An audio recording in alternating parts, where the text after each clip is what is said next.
Mi nombre es Auribel Campos y les vengo a hablar un poquito sobre la lengua geográfica. Este es un trastorno inflamatorio pero inofensivo que afecta la superficie de la lengua.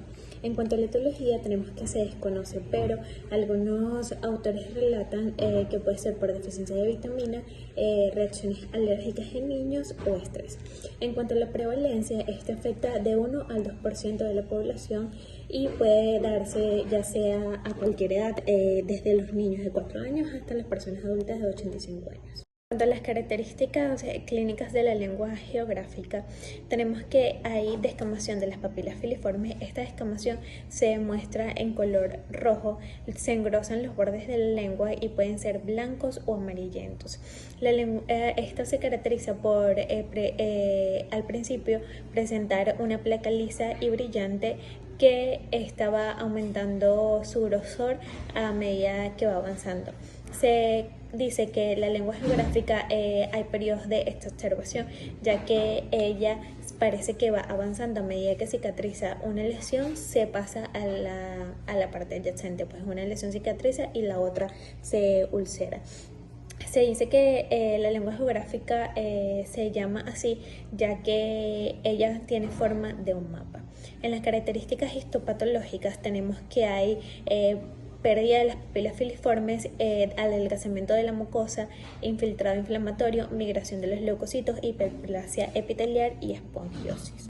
En cuanto a los métodos de diagnóstico de la lengua geográfica, tenemos que esta se hace ya sea por la presentación de la patología, la apariencia clínica y su evolución. En cuanto a los diagnósticos diferenciales, estos vienen siendo lupus eritematoso, herpes bucal, glositis bucal, lesiones traumáticas, leucoplasia, candidiasis, líquen plano. En cuanto al tratamiento de la lengua geográfica, esta no presenta ninguna terapéutica, al menos que el paciente presente dolor, que se puede usar colutorios con soluciones anestésicas y aplicación tópica de corticosteroides. En plano es una enfermedad cutánea frecuente en la cavidad bucal que se manifiesta en forma de lesiones reticulares blancas. En cuanto a su etiología, tenemos que se desconoce, pero se dice que es considerada un proceso mediado por vía inmunológica. Según algunos autores, el antígeno o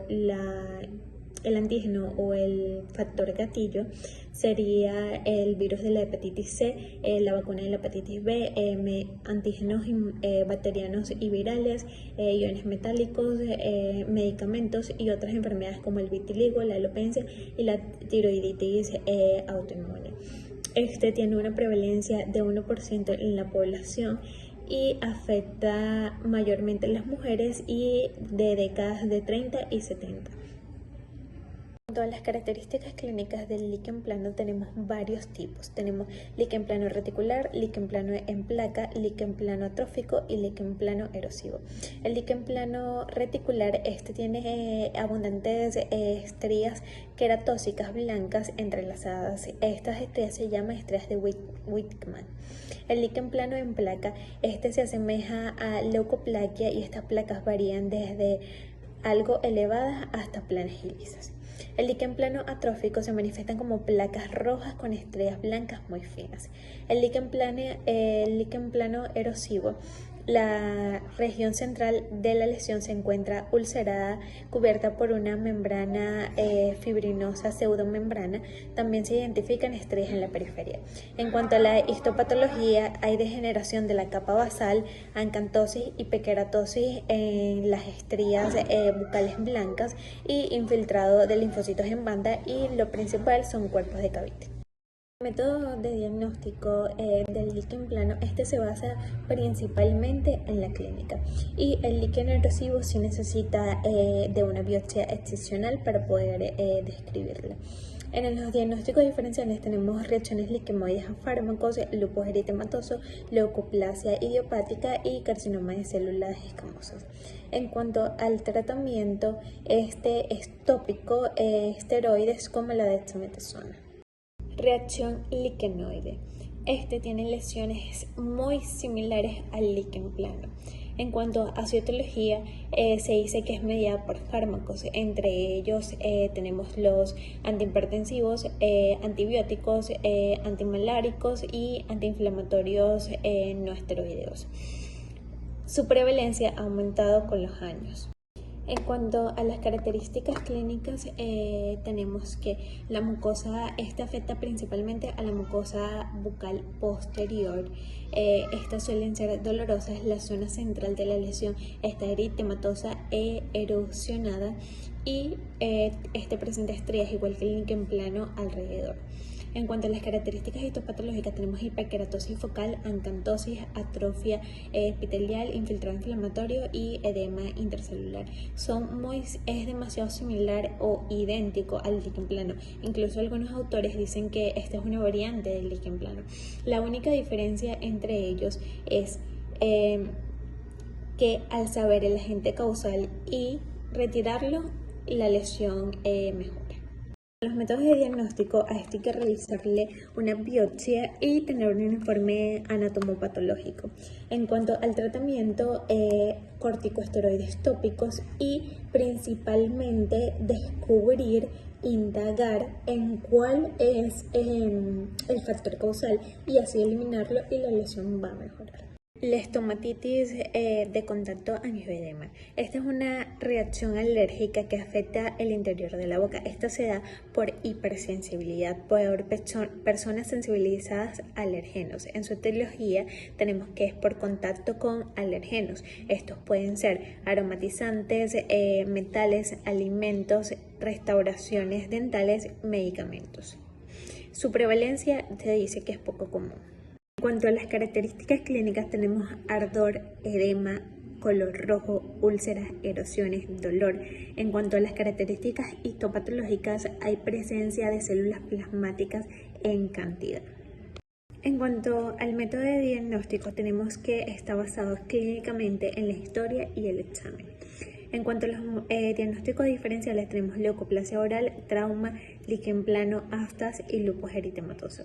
En el tratamiento, lo principal es eliminar el alergeno, saber qué es la causa. Si son restauraciones dentales, hay que cambiarlas. Si es un material de la prótesis, hay que cambiar el material de la prótesis y así sucesivamente. Y aplicación tópica de esteroides. El pemphigo vulgar es una enfermedad mucocutánea de carácter autoinmune que se manifiesta con lesiones ampollosas que suelen aparecer antes en la boca que en el resto de la piel y suelen atacar entre los 50 y 60 años de edad independientemente del sexo. Histopatológicamente la enfermedad se caracteriza por la separación de los queratinocitos produciendo lo que es la acantólisis, que tiene lugar en la capa suprabasal de la epidermis. La ruptura de los iones intercelulares está mediada por la acción de los anticuerpos tipo IgG, que van a actuar sobre la estructura de las desmosomas, más específica sobre lo que es la desmogleína 3. En cuanto a su etiología, se dice que la aparición de esta enfermedad autoinmune tiene lugar como consecuencia de una alteración bien sea genética y sin embargo para su aparición es necesario que intervengan factores externos o exógenos tales como las drogas, agentes físicos, virus, entre otros. Se ha visto cierta asociación entre el riesgo de desarrollar este tipo de pemphigo vulgar y la exposición a pesticidas y vapores de algunos metales. Por otro lado, el riesgo de desarrollar esta enfermedad parece ser menor en personas fumadoras que en personas no fumadoras, ya que la nicotina parece estimular la adherencia entre los queratinocitos. Clínicamente, el paciente con pemphigo vulgar suele presentar ampollas que se rompen fácilmente y vienen acompañadas de otros síntomas, como es fiebre, astenia, anorexia, malestar general, disnea, diarrea, que pueden producir un estado de caquexia, lo cual va a causar la muerte del paciente. Las vesículas iniciales están rodeadas por un halo rojo que sangra fácilmente. Estas lesiones son especialmente dolorosas y pueden incluso llegar a impedir lo que es la alimentación del paciente. Este caso ocurre en un 70% de los casos de pemphigo vulgar y suele ir asociado a otros síntomas como cialorrea, dolor severo, halitosis dificultad para la fonación, la masticación y la ingesta. Las lesiones orales suelen darse en cualquier parte de la mucosa, especialmente en lo que es la encía semimucosa, la mucosa del paladar duro y la mucosa yugal, aunque en el 80% de los casos se presenta en el paladar blando y puede manifestarse en forma de gingivitis descamativa.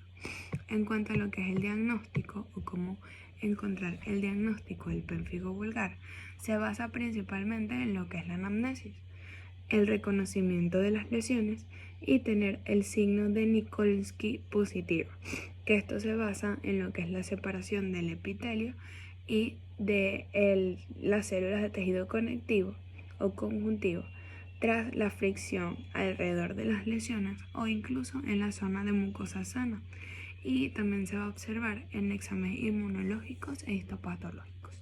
El diagnóstico diferencial depende de la ubicación y la clínica, donde vamos a encontrar el síndrome de Stevens-Johnson, el líquen plano, la estomatitis herpética erosiva y la hipersensibilidad por drogas. El tratamiento es sintomático y se va a basar en lo que es la administración de altas dosis de prednisona entre 6 a 10 semanas, divididos en 380 y 360 miligramos administrados por vía oral, donde también puede administrarse una dosis de mantenimiento donde ya no aparezcan nuevas lesiones.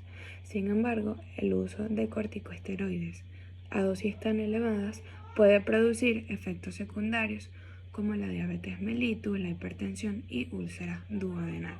Las lesiones orales pueden ser tratadas con el uso de corticosteroides tópicos, a los cuales se añade inmunosupresores en aquellos pacientes donde la terapia no sea efectiva. Se va a administrar 60 miligramos por día en los casos severos y de 20 a 30 miligramos por día en los casos moderados. El pemfigoides cicatricial, su principal localización es en los ojos, la boca y la mucosa. Se dice que pocamente se encuentra a nivel de lo que es la piel. Tiene un predominio en la edad adulta entre las personas de 40 a 80 años, predominio por sexo femenino y es muy raro poder observarlo en niños. En cuanto a su etiología, se dice que es desconocida, más algunos datos encontrados se dice que es un proceso autoinmune producto de la presencia de anticuerpos circulares contra la membrana celular, donde vamos a encontrar estos diversos anticuerpos que podemos observar aquí. La histopatología muestra la existencia de una ampolla subepitelial, lo cual no es exclusivo de los pemfigoides, ya que en esta también se encuentran presentes en lo que son las lesiones del líquen plano, eritema multiforme, entre otras. La ampolla va a dividir a todas las capas del epitelio por encima y el tejido conjuntivo epitelial por debajo, en el que se advierten infiltrados inflamatorios no específicos que están compuestos por eosinófilos y células plasmáticas. Suele ser de una o varias lesiones en la cavidad oral u ocular. También puede aparecer lesiones en la piel, aunque es menos evidente o frecuente. Aparte de esto, dentro de la cavidad oral, las localizaciones más comunes son el paladar, la encía y la mucosa yugal, y es menos infrecuente que se produzca en la lengua, aunque también pueden haber casos donde se produzca. Las lesiones van a ser de menor tamaño que el pénfigo, su lesión elemental va a ser la ampolla y permanece intacta durante unas 24 a 48 horas, gracias a que posee un grueso techo. Una vez que esta lesión se rompe, deja una erupción cubierta con una membrana blanca, la cual es friable. En cuanto a su diagnóstico, es clínico e histopatológico, debido a que deben descartarse otros procesos ampollares. Su técnica de diagnóstico es la biopsia, donde ha de ser muy precisa y se requieren de 2 muestras, una con formol para la inclusión en parafina y otro en fresco para la inmunofluorescencia, la cual es directa. La muestra para parafina debe ser efectuada en el borde de la lesión ampollar activa y la muestra para la inmunofluorescencia debe efectuarse en una mucosa sana perilesional. Diagnósticos diferenciales. Entre ellos vamos a encontrar lo que es el líquen plano erosivo, el pemfigoide benigno mucoso, el pemfigo vulgar y el eritema multiforme. Cuanto a su tratamiento, la afección intraoral no tiene una respuesta uniforme del tratamiento, mostrándose en ocasiones resistentes al uso de los corticoides tópicos y sistémicos. Hay unas medidas locales, las cuales que el tratamiento de elección en las lesiones localizadas sean corticoides locales, y en los casos que sean rebeldes o más severos se da de forma sistémica. Los tratamientos tópicos con corticosteroides en estos pacientes presentan una cierta absorción. Es por ello que deben ser monitoreados de forma constante para evitar la aparición de efectos secundarios. El pemfigoide ampollar es una enfermedad que causa ampollas, llagas en la piel o la membrana mucosa como la boca o los genitales. Ella puede producirse en cualquier edad, pero se observa con mayor frecuencia en personas de mediana edad o mayores. Tiene un trastorno de larga duración y en algunos tipos puede ponerse en peligro la vida si no se trata a tiempo. Etiología. No se ha demostrado una causa específica, pero puede ser producto por fármacos como la furosemida, espironolactona o omeprazol, entre otros. Pueden ser también como desencadenantes físicos y trastornos de la piel. En cuanto a su histopatología, hay abundantes eosinófilos, lesiones iniciales no de pemfigo ampolloso y no se observan imágenes de vasculitis. En cuanto a su clínica, inicia con lo que es el prurito, el cual es el principal o el primer síntoma del pemfigo ampolloso. Las lesiones cutáneas pueden no desarrollarse durante varios años. A menudo se desarrollan ampollas, las cuales tienen características en la piel, el tronco y en la mucosa oral. Las ampollas pueden desarrollarse de una apariencia normal o pueden estar precedidas por placas con eritema o urticaria. La enfermedad localizada puede ocurrir en el sitio de traumatismo, estoma y en áreas genitales y de la pierna. En cuanto a su diagnóstico, se realiza a través de la biopsia y de los títulos de IgG, donde si se desarrollan ampollas se debe diferenciar el pemfigo ampolloso del pemfigo vulgar, el cual es un trastorno ampolloso que tiene un peor pronóstico. La diferenciación se basa con criterios clínicos donde se observan las diferencias entre el pemfigo ampolloso y el pemfigo vulgar.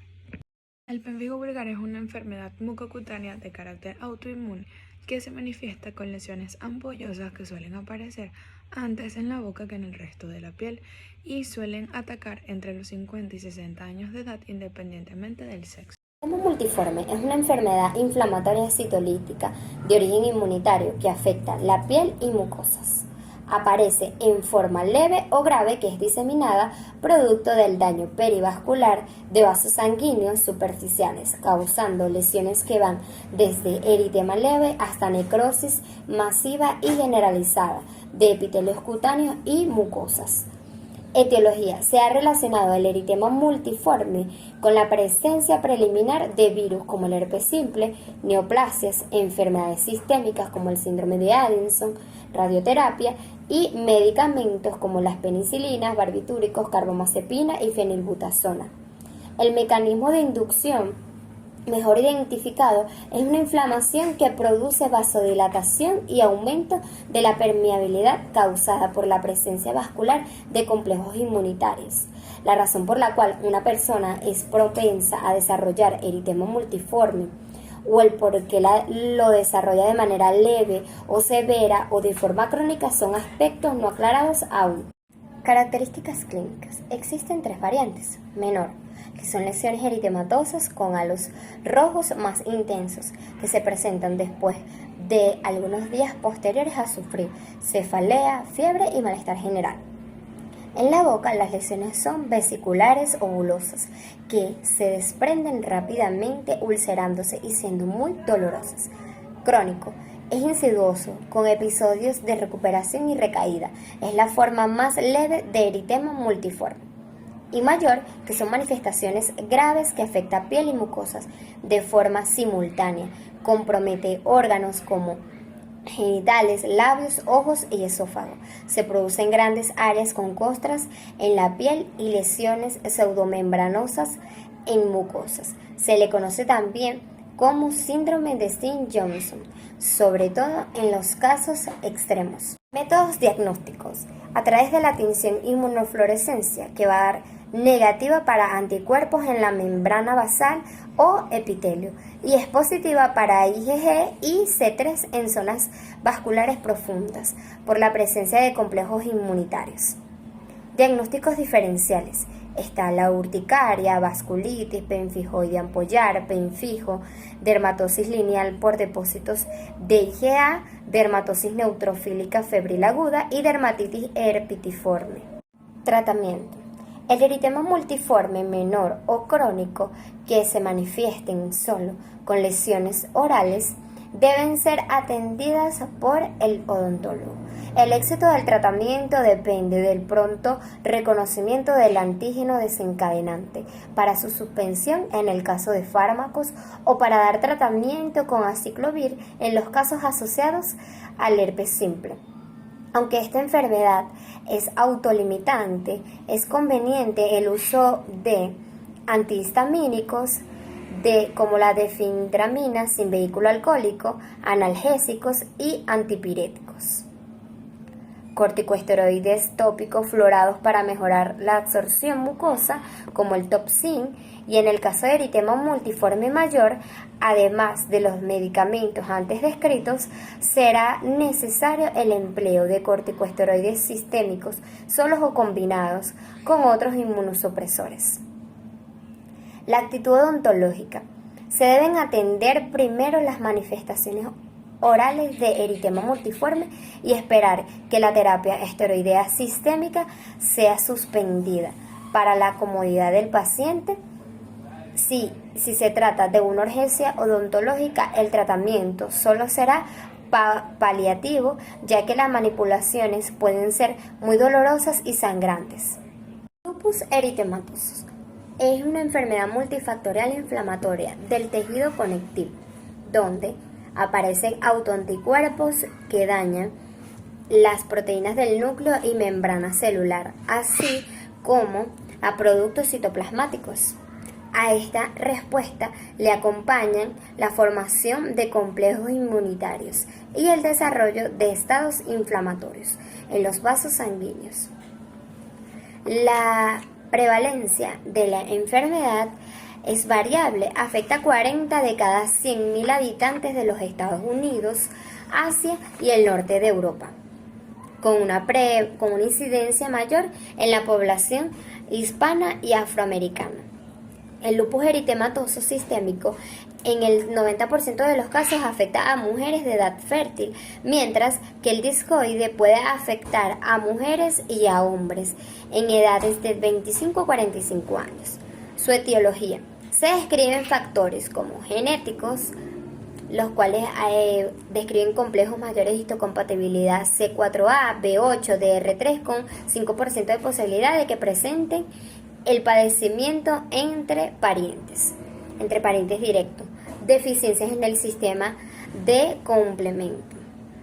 También están los factores ambientales, está la radiación ultravioleta, fármacos, por ejemplo algunos antibióticos de uso odontológico como las penicilinas, tetraciclinas y streptomicina. También están los procedimientos virales como retrovirus, y están los factores hormonales como el aumento estrogénico y el descenso de andrógenos. La combinación de estos factores provoca la aparición de autoantígenos por lesión tisular, lo que a su vez provoca la aparición de reguladores inmunitarios como las interleucinas, que influyen en la hiperfunción de los CD4. La subsiguiente estimulación de linfocitos B provoca la aparición de autoanticuerpos que se fijan selectivamente a moléculas proteicas y ácidos nucleicos, dañando el tejido de sostén de diferentes órganos. Características clínicas. Está el lupus eritematoso sistémico. El paciente cursa con malestar, fatiga, fiebre y adelgazamiento. Hay cambios como fotosensibilidad, ulceraciones bucales, daños orgánicos. También se puede observar pleuritis, pericarditis, artritis, proteinuria, convulsiones, psicosis y disminución de los elementos formes sanguíneos. Están las lesiones cutáneas, que tenemos el lupus eritematoso discoide, que se limita a piel, manifestándose como placas eritematosas descamativas que luego se vuelven en áreas atróficas hiperpigmentadas, común en el área facial, cuero cabelludo y pabellón auricular. Está el lupus eritematoso subagudo, que se presenta en reacciones papuloescamosas en la espalda, el tórax y hombros. Está el lupus eritematoso agudo, que se manifiesta con lesiones eritematosas en zonas malares y nasales. Las manifestaciones orales están las lesiones intraoral discoide, que presenta una área atrófica central eritematosa rodeada de estrías blanquecinas. Está la gingivitis descamativa crónica. Son lesiones vesiculoampollares en la encía libre y adherida que se desprenden con rapidez, dejando una superficie hiperémica y eritematosa. Están las lesiones labiales, que hay una pérdida de definición del límite del labio con la piel. También se pueden presentar úlceras que presentan áreas de predilección y tienden a formar cicatriz o deformación del área afectada, y en los labios se presentan lesiones cutáneas discoides. Características histopatológicas. Hay una hiperkeratosis, una parakeratosis epitelial. Hay degeneración de los estratos basales del epitelio y se observan depósitos de IgG, IgM, IgA, C3, C4 en la unión epitelio. En el tejido conectivo subyacente se desarrolla una inflamación subyacente con predominio de linfocitos. Métodos diagnósticos. Se deben realizar exámenes como hemograma completo.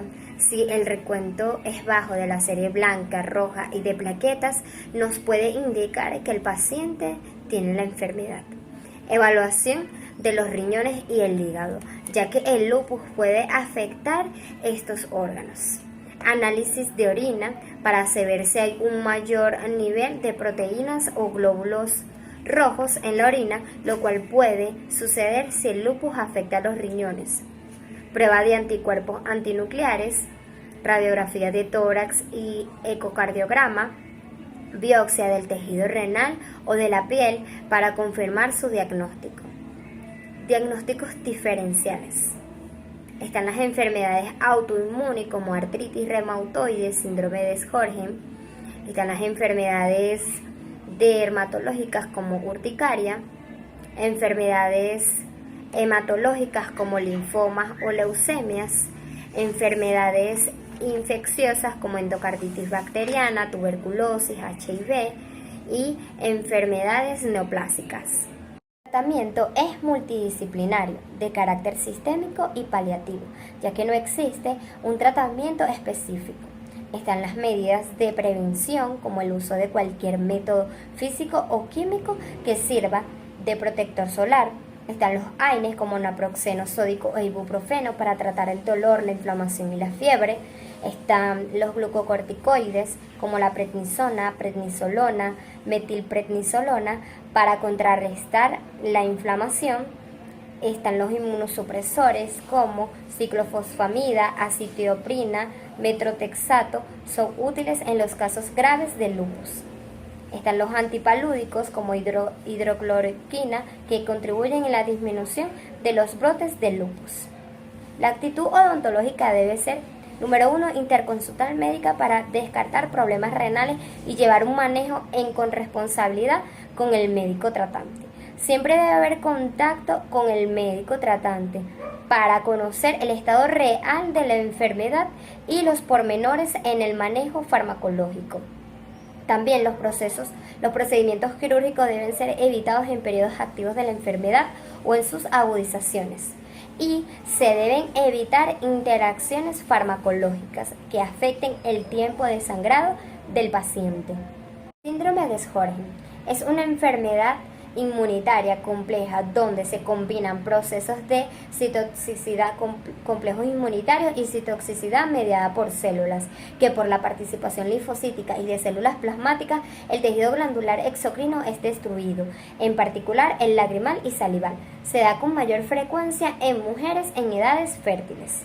Su etiología se desarrolla como producto de una afección viral previa en un individuo sensible. La predilección a acinar del virus del tipo Epstein-Barr, citomegalovirus y variedades de retrovirus los asocia como el factor promotor de cambios nucleares citoplasmáticos y en la membrana celular de glándulas salivales, lagrimales y otras. Estos cambios hacen que la célula se modifique para ser identificada como extraña, lo que estimula la participación de linfocitos T y B para la formación de autoanticuerpos que destruirán progresivamente a los tejidos de secreción externa. Características clínicas. La formación de complejos inmunitarios favorece la aparición de manifestaciones extraglandulares como artritis no erosiva y fenómeno de Raynaud. Puede ser primario, que es aquel que se puede transformar en maligno con la aparición de linfomas. Y está el secundario, que es aquel que se encuentra asociado a otras enfermedades inmunopatológicas como la artritis reumatoide, el lupus eritematoso, esclerodermia o polimiositis. Este es el tipo más frecuente. Y están las manifestaciones orales como resequedad bucal, hiposalivación, xerostomía, placa dentobacteriana, caries, periodontitis, estomatitis infecciosa, aumento pterigoideo. Y las características histopatológicas: hay una infiltración de linfocitos T, CD4 y algunos linfocitos B, proliferación celular intraductal en las glándulas que reducen la estrechez de la luz y, en algunos casos, la formación de estructuras celulares compactas denominadas islas mioepiteliales. Métodos diagnósticos. Se realiza por medio de la valoración de la resequedad clínica de la boca. Se evalúa la resequedad salival evidente, ardor de mucosas y xerostomía, disminución de la capacidad secretora bajo estimulación que da menos de 1 mililitro por minuto y aumento bilateral del volumen parotidio. Para evaluar los cambios en la secreción lagrimal se realiza la tinción con rosa de Bengala y la prueba de Schirmer, pruebas de laboratorio para descartar procesos autoinmunitarios y exámenes histológicos de tejido glandular salival. Entre los diagnósticos diferenciales podemos mencionar la sarcoidosis, hepatitis C y SIDA. Como tratamiento, en los cambios lagrimales se deben compensar con lubricantes de tipo metilcelulosa. En los cambios orales se emplean lubricantes orgánicos que no contengan vehículos alcohólicos, saliva artificial y el uso de Cialis. Entre las medidas preventivas se le indica al paciente que debe tener una excelente higiene oral y eliminar hábitos tabáquicos, alcohólicos y neuróticos. Y en el caso de resequedad vaginal, pueden emplearse lubricantes vaginales hidrosolubles. La actitud odontológica debe ser que el odontólogo puede ser el responsable del diagnóstico inicial a través de una biopsia de glándulas salivales menores o referir una interconsulta para confirmar el diagnóstico.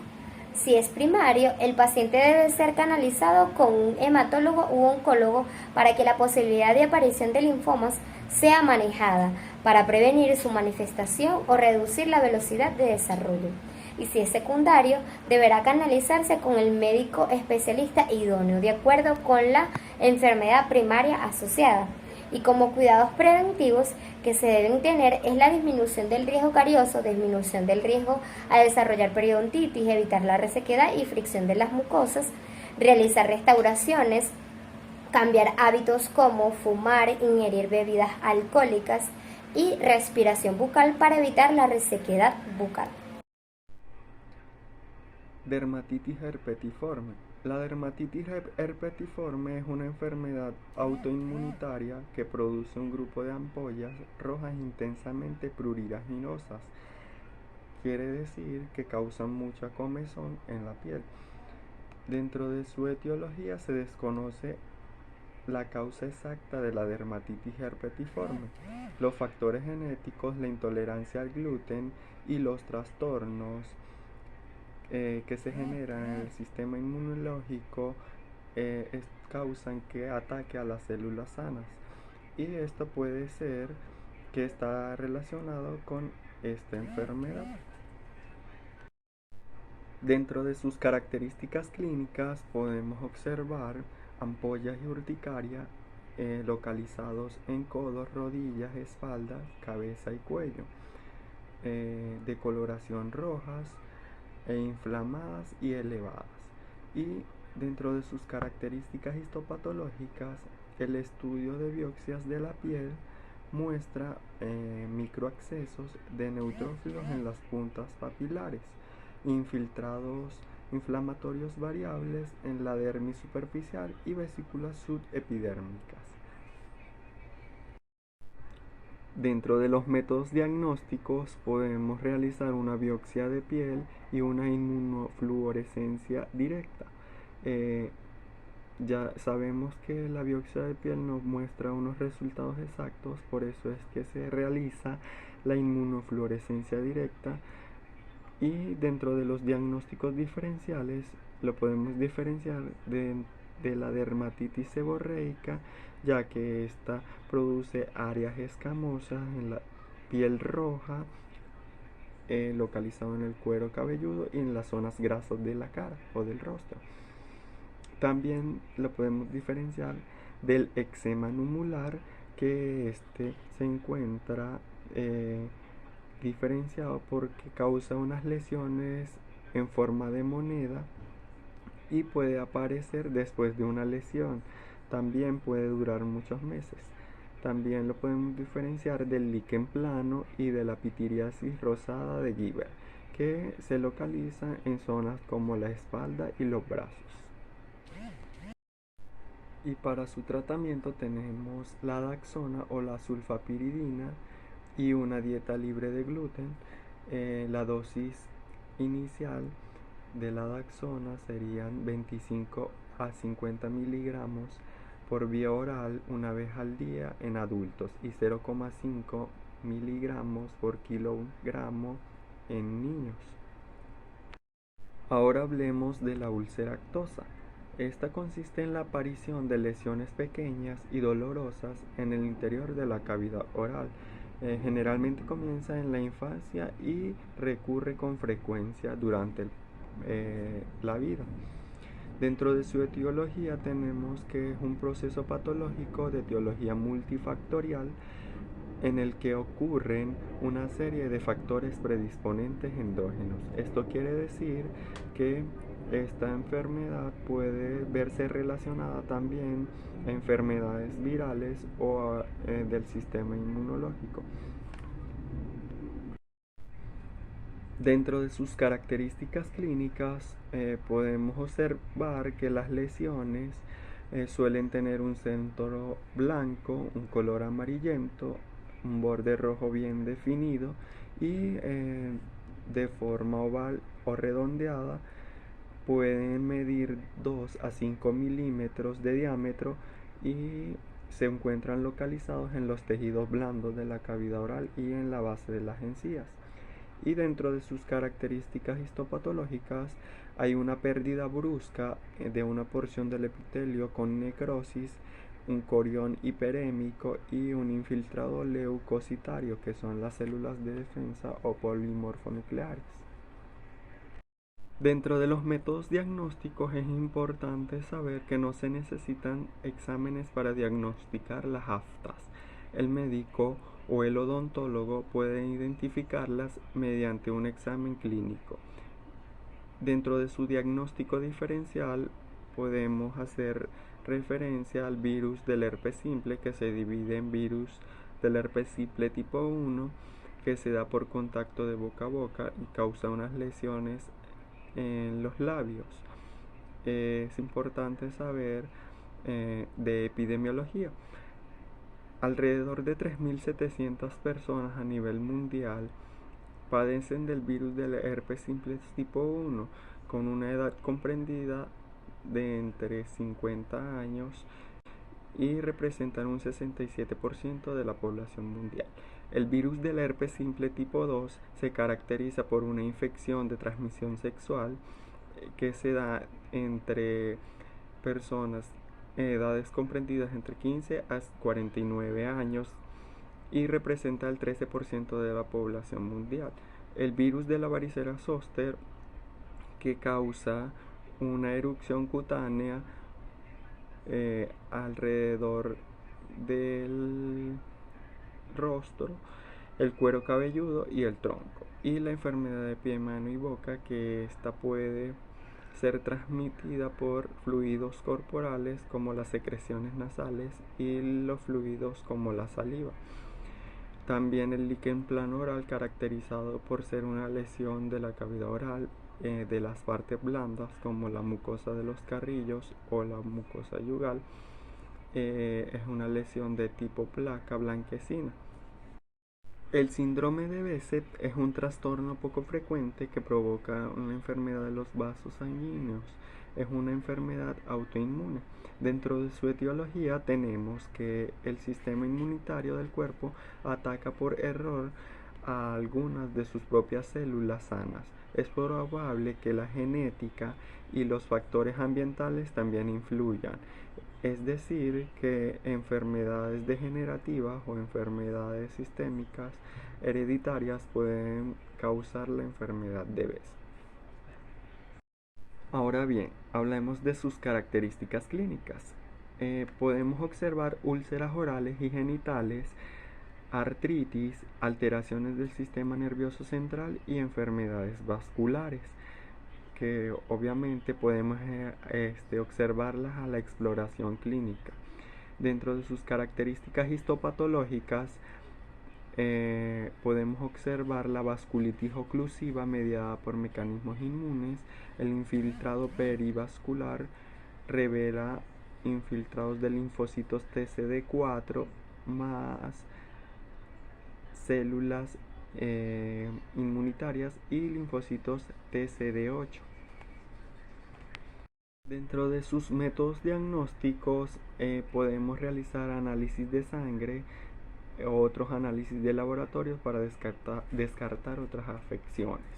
La prueba de Patergia, que esta consiste en el que el médico inserta una aguja estéril en la piel y examina el área después de 1 a 2 días. Dentro de sus diagnósticos diferenciales no tiene signos patognomónicos, aunque puede diferenciarse por la combinación de síntomas recidivantes o remisiones espontáneas y afección de múltiples órganos. Dentro de su tratamiento farmacológico podemos indicar fármacos inmunosupresores como son la azatioprina y la ciclosporina de 100 miligramos una vez al día durante una semana.